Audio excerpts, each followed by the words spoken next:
Right, so I've been paying attention to the development of Ashes of Creation for quite some time, and well, we have just been talking about the fact that Ashes of Creation is very likely going into, well, not very likely, they've already announced it.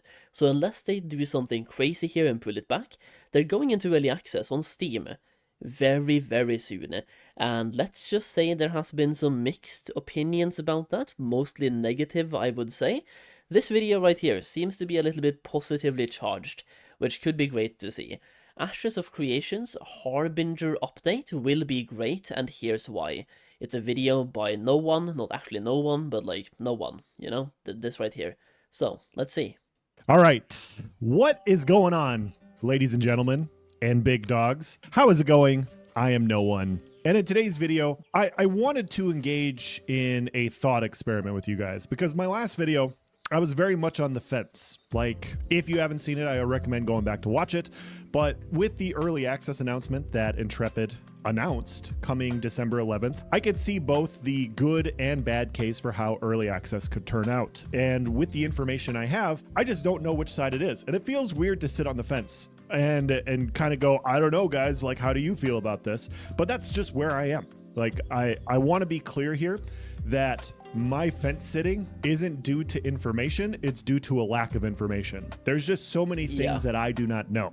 And because I don't know so many things, I can just go, okay, well, I could see it go this way, or okay, I could see it go this way. And so in this video for today, we are going to look at the extreme best case scenario that could happen for early access on December 11th. Now, I know. You know, one thing I want to say, by the way, before I say anything else, because you might see me being negative, you might see me being positive, the one thing I will say, I'm extremely thankful to Steven Sharif and the Ashes of Creation team that they are being so communicative as they are. As somebody who's been playing Classic WoW, and who's still playing Classic WoW, the difference in communication here is night and day. The Ashes of Creation team is hosting weekly fireside chats on Fridays, just talking about what they've done, the development, their thought process, what they're going to keep doing, and so on. They're actually talking. The Classic WoW dev team, on the other hand, made one of the most stupid decisions of all time, Nightmare Incursions in Phase 3 of SOD, and then they said, let us cook. That's 7 months ago. So 7 months ago, they said, let us cook, and they haven't said anything since, and they refuse to listen to feedback. They don't want your feedback, and they just, like, they want to cook in peace, and, like, make their own thing. It's as if I am the customer. I'm entering a restaurant, and I'm ordering food. Usually, the waitress or the people working at the restaurant ask me what food I want. In this case, if it's Blizzard, they just make you food. They don't care about what food you want. You just came for food. And let them cook. It's crazy. So no matter what happens here, no matter if it's good or bad, the reviews are good or bad, thank you for the communication. No, there are some perpetual Ashes of Creation haters that literally have a watch list for every single Ashes of Creation video that comes out to call it a scam. There are. This one's going to piss you off. I'm sorry. Like, I'm going to literally state the most optimistic scenario. And I know people are going to comment and you're going to like, hey, bro, that's way too optimistic. I know. That's the point. The entire point of this is to point out all the good things that can happen. And in the next video, we'll talk about all the bad things that can happen, and we'll kind of balance it out. So there's something for a little. Oh, the bad. I can see this being so bad for you, by the way. Because in that case, in this video, people are going to call you a paid shill, and in the next video, they're going to call you a hater. And because you changed your mind, they will also call you a hypocrite. You can't win the scenario, bro. I know the way you're phrasing it, the videos make sense. You want to, like, space them out and have, like, one focusing on the negative things, or the potential negative things, and one focusing on the positives, but man, YouTube comments being YouTube comments, I can see exactly where this goes. Bit of, you know, all of you, unless of course, you know, you just like to remain in your hug box. If you like to be just angry about this project, probably don't watch this video, watch the next one, and vice versa. So let's dive into it. Where we're picking it up here is we have the November testing schedule and live stream update. And so this came out a little while ago, but I wanted to go through the list of all the things that they're testing on Alpha 2, because as you guys know, as it stands right now, the Shoal and Lothario servers are offline. They're bringing them up on the weekends. They're going to have this big event coming up in a couple weeks here. But basically, It's all hands on deck for the developers, and they're working on testing these things on the PTR, which is under a visual NDA. So I can't share all that stuff with you. That's why we're on a website right now. But what I can do is, as I test these things, I can provide my feedback to you guys and get it to you later on. And you guys just have to, take my word for it, bro, I guess. But let's just talk a little bit about what these different things are. First of all, what we will be testing, the Harbinger event system. Huge. I mean, like this, let's get all the caveats out of the way, okay?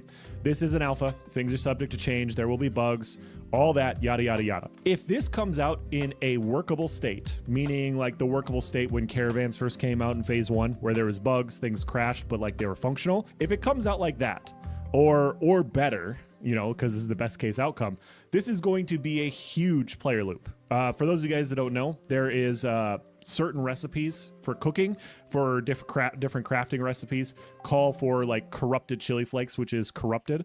I think you get those from the Harbinger event system. I don't know yet, but I'm just drawing the tea leaves. This Harbinger event system is so big that New World liked the idea of it, that they took this idea and they put it into their game. Obviously not the same version, but corruption is one of those things where it spreads out into the world and you have to essentially stop it. The cool part about this is it is a fully flagged event, meaning that there is PvE and PvP aspects to it. So if you go out with your guild and you're trying to gather, different resources out there, because there's going to be, if they tie it in correctly to the economy like they've tied in everything else, looking at the best case scenario, this could be a very profitable thing to do. And it could be a very fun new event. A lot of players. I do like how they have tied a lot of things together in the game, by the way, like tying certain events into certain professions and into the economy, and being like, you get this recipe from this type of activity where there's both PvP involved, PvE involved, team play involved, but also you might be able to solo it if you do it correctly at the right time. It's just, it's a lot of cool things. This could be a really cool game. Emphasis on could. Massive, massive, massive potential. Have been complaining about grinding and how you just go grind mobs all day. The Harbinger event system is one of the first systems coming online where it's more than just mob grinding. It's more than that. It is your group fighting off against another group, and also because it is an always-on PvP event where PvP can happen, you could also be fighting other guilds at the same time. They could be vying for the same resources. You can obviously work together, but they could also just want to take your stuff, and so that's going to create some interesting things.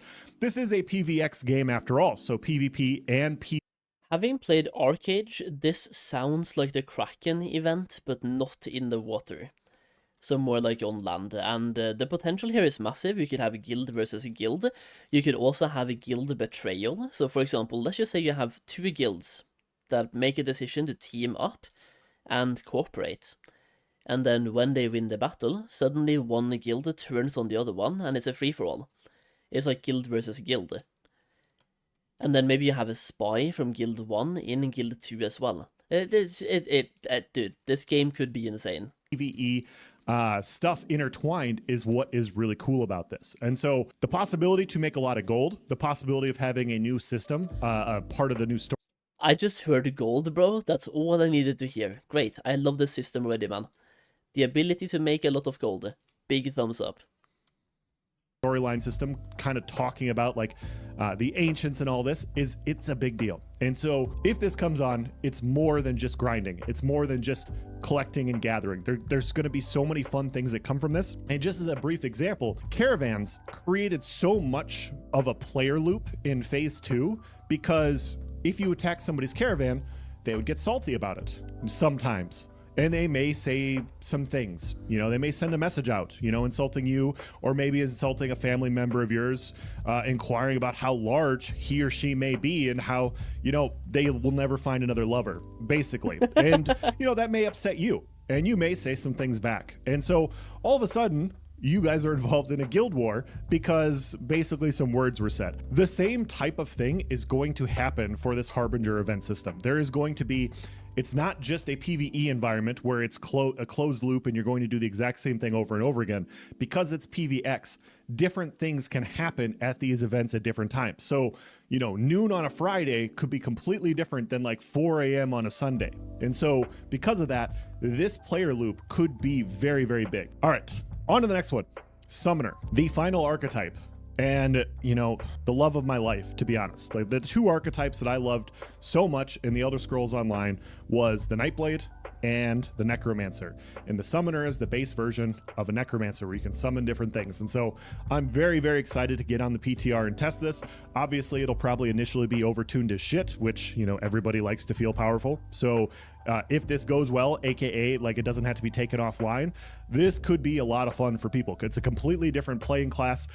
You have 3 different summons. You have a damage summon, you have a healing summon, you have a tank summon, as well as a bunch of other different things. And so this could reinvigorate the player loop for a bunch of older players that have been playing for the last year, as well as new players. So new players are going to come in and they're going to be like, wow, I could choose between a cleric, a tank, a fighter, a rogue, you know, a ranger, a mage, a summoner. Like, I know I'm missing one. I don't know what I'm missing off the top of my head. Doesn't matter. Bard. Got it. The cool part here is now you have the full list. Now, obviously, like, this isn't everything. They're eventually going to add subclassing to where you can combine an archetype with an archetype to create a class. Not subclassing, I'm sorry. But basically, they're going to add classes later where you can combine the 8 archetypes with each other to create one of 64 classes. But the base archetypes are now out, which is, you know, when this comes out, as long as it doesn't disappear right away, is pretty cool. Renkai, new race. They're ugly. I mean, they're ugly, like in a good way. So, I mean, it is what it is. I don't think this is, I can't be optimistic about you guys wanting to be ugly. Like I'm sorry. So if you guys are into this sort of thing, that's fine. Yeah, here's the thing. This is a MMORPG. It's a video game. It's my chance to escape reality. I'm ugly in real life. I'm not going to be ugly in game. Thank you. Yeah, moving on. Sport fishing. Once again, sport fishing is another step forward from AFK fishing. Some people really like this player loop. I'm not one of them, but once again, this isn't a PVX environment. So you could go out and you could be trying to gather these larger fish, these trophy fish on ships, which is in an always-on PvP event, and PVX could happen. You know, people could try and destroy your ship. People could try and steal your boats. People could try to do things. And so, once again, a PVX environment is a repeatable player loop because you never know what you're going to get when you go out there. You may want to have quiet sport fishing. You may want to leave at like 2, 3 a.m. on like a Saturday morning.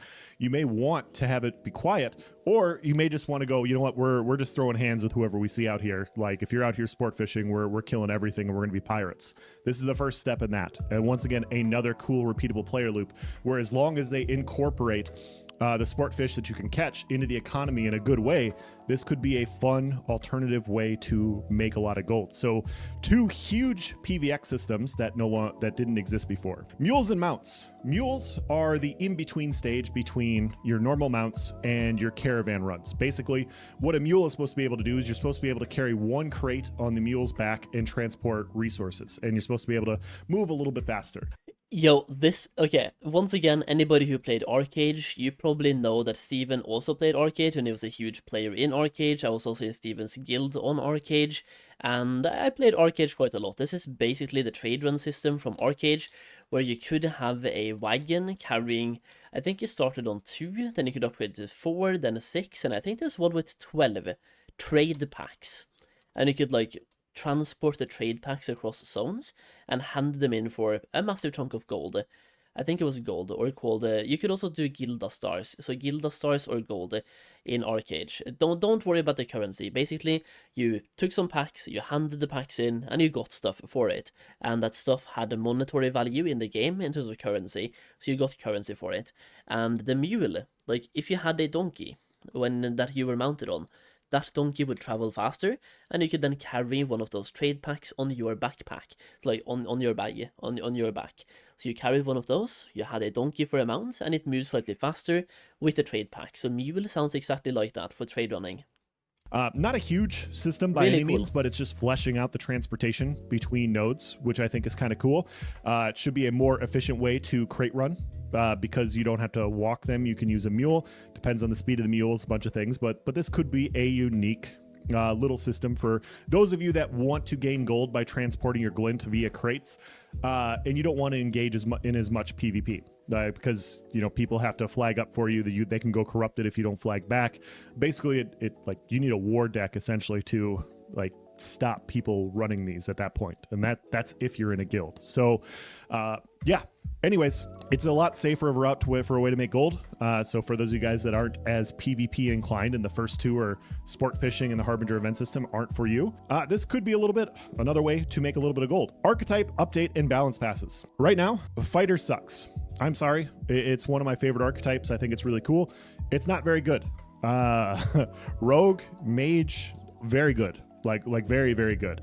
And so when you're looking at these different archetypes, some of them need some TLC. Some of them need a little bit more. And so updates and balance passes will be great. You know, the more different archetypes are balanced, the more fun an environment is, because you get to encounter different play styles. And different play styles is nothing but a good thing. If you look at other games in the past that like homogenize things and create a situation where you can hybridize, it actually ends up narrowing the scope. And so as long as you're constantly balancing your different skills and abilities and trying to make things better from a core archetype perspective, you're going to have more and more people leaning towards their favorite archetype instead of leaning towards what's best. So this is a huge change. If it's done well, it could breathe life into some PvP environments where maybe we'll see more fighters. I'm once again, I'm speaking in the best case scenario, guys. Please, I know this is optimistic, but yeah, if we get a good balance pass, there could be a change in what the meta currently is, which is huge. Artisanship improvements, much needed. I have been cooking and farming for the last couple phases. If you guys are cooks and farms, you know how annoying it is to make mulch, which is one at a time. And it'll be nice to see them actually make some good improvements, some quality of life changes, making things better. I've been hearing rumblings and hearing stuff about how hunting is getting a little bit better. Like currently the hunting system is a base one where you go out and you pet an animal and then they die from your hand, which is kind of funny. But at the same time, like the hunting player loop should be a little bit more engaging than that. You know, you're not petting things to death, you should be killing them. And so I'm excited to see how this turns out. I'm not saying that it's coming in this passing, but just quality of life changes would be huge. Settlements, okay. Lawless events, they have lawless zones now, and so now potentially providing events where you can reward people for participating in these different lawless zones. Once again, another PVX loop coming into place that is a repeatable thing that has not existed. So now we're up to 3. We have 3 more than we had before, and in phase 2, one of the most repeatable fun events was 1, which was caravans. So very, very cool. Update to crates. They're doing wars and sieges. I think a lot of this goes online with dynamic gridding. Currently right now, wars and sieges don't have any consequences, or they don't have any rewards and they don't have any consequences. And a lot of that is because when we did have wars and there were rewards, people were spamming them and creating an unfun player environment. And without consequences, people can just, you know, if they get war decked for being an asshole, they can just decline the war. And so now you're spending like 20 gold to have a war deck declined, and it's just not very fun. And so eventually having wars and sieges come online to where there's penalties and rewards for war decking and sieging people is nothing but a good thing. Like people will, you know, if the penalties for not warring is enough, it will be a little punishing, you know, and it'll teach you to treat people with a little bit more respect if you're not down. It's once again, dude, the more I read about both this update and also Ashes of Creation in general, you can just see, once again, if you played Arcage, you can see it's massively inspired by Arcage. Think about the war system we had in Arcage and the castles stuff we had in Aurora, for example, on Arcage. In this case, if you didn't play Arcage, you don't even know what Aurora is, probably. But yeah, like, this is very, very, very inspired. But in a good way. Because I feel like Arcade was a very good game and became pay to win plus grind to win. At some point you could just endlessly grind mobs and get power, so think Legion Remix, but there was no end. So like Legion Remix with literally no end to in sight, and you could just keep grinding for months, and always get power for it. Or, before that happened, it was also pay to win. The more money you spent, the literally more power you got. To throw hands as much as, you know, your mouth is. So these changes are a good thing. Obviously, like, we want us PVX enjoyers want meaningful combat, and right now wars and sieges aren't very meaningful. World bosses, they incorporated a bunch of new world bosses. I wasn't able to get on the PTR to test them. I got a couple people in my guild that did. There are some new ones, you know, like, you know, obviously there's Firebrand, obviously there's Tumok, but there are some more. And so there will be more contesting over these different world bosses because they drop some of the more powerful starting weapons. You can get heroic weapons that are typically top tier for a while on these world bosses. So a lot of guilds will be competing over these different world bosses when they drop. Now, hopefully we don't have as many resets and people are getting them on reset because it's kind of annoying. It'd be kind of cool if world bosses just randomly drop in an area at different times, you know, RNG dropping instead of them being on a timer where only a few guilds know about them. That's my personal opinion. Obviously, the strongest guilds will still get them more often than not. I'm not taking that away from them, but you know, the timer aspect of it is annoying. It just is. It's in the same way that gathering resources is annoying on a timer.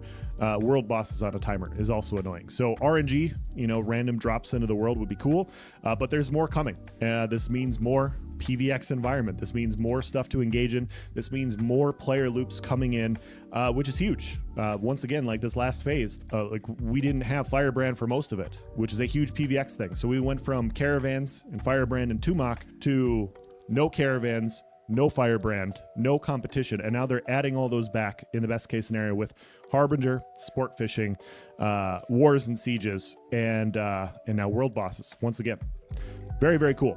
Dynamic gridding. A couple people messaged me about this. They did some of the tests, and they've got their first tests online where things actually separated and things were working well. I don't really care so much about dynamic gridding as much as I just want these servers to work well. You know, like nobody cares how the bread is made. People care if it tastes good. I don't care how the servers perform as long as they perform. And right now they're not performing very well in large scale battles, in large scale environments. You know, if you go into a large area, like Winstead or one of the bigger nodes when they level up and get online, it's a little bit laggy, a little bit buggy, a little bit tough to load into. You know, sometimes you fall through the floor. A lot of things you would expect during an alpha. But if dynamic gridding or server performances are coming online and they're better, you would expect that to be better as well, which is great. Bug fixes including quests, economy, artisanship, UI, and combat improvements. I can't really explain it right now, but I've been on the PTR a couple times, and the PTR is noticeably better than what Shoal and Lotharia are. If you guys have been playing Shoal and Lotharia, I recommend getting on the PTR to check it out. I don't want to hype it up too much, even in a video where I'm attempting to hype things up, but it is noticeably different from like an ambiance environment perspective. Everything just is so much cleaner. Everything is working so much smoother, and they still have, you know, just under a month to get everything back online. And so, you would expect that even though PTR looks good, it should be getting better before things go live. And so all this leads to a much cleaner environment than what we've currently been experiencing, which is a good thing. Exploit and dupe hunting days with rewards for testers who are first to provide reproducible reports. This is great. So those of you guilds that have been saying, you know, it's good to break things, right now you guys can go out and break things and you guys can share it instead of keep it for the next phase. Obviously that happens, and, you know, entire guilds don't keep this stuff to, you know, abuse later. That they would never do such a thing. Absolutely not. But this is great. And then more surprises along the way. So overall, like, I'm just going to recap here. A PVX environment leads a lot of different opportunities for things to happen. Obviously, you have your PvE loop, which is very cool. It can be very fun. And then you can have your random PvPers, your gankers. We could have other guilds coming in. We could have different things happen at different points in time. You know, a couple of my buddies were, you know, they were running their crates on the high seas, and they ran across a 60-person guild running raids from island to island. They didn't have a chance. They got shit on. And it was kind of funny because, like, you normally don't see 60-man raids out on the islands, but lo and behold, that's what they ran across. Sometimes you're going to run across the same amount of people. Sometimes you're going to run across less. Sometimes you're going to run across more. That's the cool part about PVX. And that's what this game is. It's not PvE. It's not PvP. It's PVX. And so the actual system for Harbinger could be very cool if it's functioning well. Sport fishing, obviously it's more of a smaller scale style thing, it seems. That could also be very cool. And then we have lawless events, another PVX thing. Wars and sieges, hopefully working and being better online. And then we have world bosses. On top of this, they're also reconfiguring the formula for caravans right now, trying to make them more engaging. And so caravans could be coming back. And so in the best case scenario, we basically have 5 different PVX events to choose from, where before we had like 1 or 2 and then we had none. So once again, like I want to be clear here. There is a lot of really good stuff here. This is a lot of content coming online in like 20 days, under a month here. And if it goes well, aka not so bad that they have to remove it, a lot of this stuff would be good. And you can see a scenario, if you're a PVX enjoyer like me or like anybody that plays Ashes of Creation should be, even if they only bring on like half of this, it is such a huge step up in player retention and replayability because there's just so many different things coming online. And if it takes 2 to 3 weeks, like let's say sport fishing goes down, right? And they have the Harbinger event, they have caravans working really well, lawless events are working well, but Harbinger is not, and the wars and sieges are not working, and they have to come down. Well, you still have these other things to engage in for 3 weeks, and then when those things come online, now you have 5. And now it's like there's just so many different things to do. And so once again, I can see the scenario. I can see the scenario where early access will be very fun for a lot of people. I'm not saying that this is the way it's going to be, but this is the best case outcome. So I'm going to end this video here. I've been yapping in your ear long enough. You definitely have. Now, here's the thing. Early access can be both a good and a bad thing. Like he said here, it definitely has a lot of good things that could come from it. And I really hope that it ends up being the best case scenario here for early access. There are so many negative scenarios though, like for example, let's just say, this is not even just a bad scenario. This will happen. People on Steam, when they buy a game in early access, they expect to buy the game in early access, unless the game states very clearly, either through a huge warning button or in the title that is an alpha. Unless that is stated, they think they're buying the game, and when they realize it's an alpha, they're going to be so disappointed and leave an angry review. Or they play the game, they realize it's full of bugs, glitches, exploits, the game's not working, it's not fully developed yet, and then they just leave an angry review without even knowing it's alpha. Because they're like, well, this game isn't even it's not even working. And they don't even know it's an alpha, because they never bought an alpha. They bought the game in early access. You kind of expect the game to be in a certain stage when buying it in early access. And negative reviews have the power to really doom games. They really do. Now also, the game itself, if they get enough feedback from this, the reviews don't matter. Like, if you have a game that has been review bombed, but it turns out to be the best game ever, that review bombing doesn't matter at all. We've seen games come back from the dead before, many times, and we'll see it again. But we'll have to wait and see, right? It could be both a good and a bad thing. I will say, I'm going to try my best to play this game, by the way, when it comes in early access. I will do what I can to be there on the day that early access starts. It'll be fun to read the comments on this because obviously, people will not understand the entire point of this video, which is attempting to look at it in the best case scenario. But regardless, for those of you that did, you'll have a good laugh with me as well. Let me know what you guys think in the comment section about any of this. Let me know if I missed anything. I'll catch you guys on the next one. Take care. Have a good one. With a video like this, by the way, you will never win in the YouTube comments, and that's crazy. Because the video itself was objectively good. I can't really say objectively. I think, subjectively, in my opinion, it was a good video. It could have maybe used some more gameplay editing instead of just staring at the screen of the website all the time. But what he was talking about, verbally, was great. Was a good topic and a good discussion. It's just YouTube comments being YouTube comments in 2025. If you make a video that is positive like this, all of the people that hate the game, or that are leaning more to the negative side, they will call you a paid shill. And when you follow up with a negative video later, the people that like the game will call you a hater. And they will now start hating you for being a hater. And you just never win. People call you a fence sitter, a hater, a paid shill. It's just YouTube comments. Just do whatever. I think it was a good video.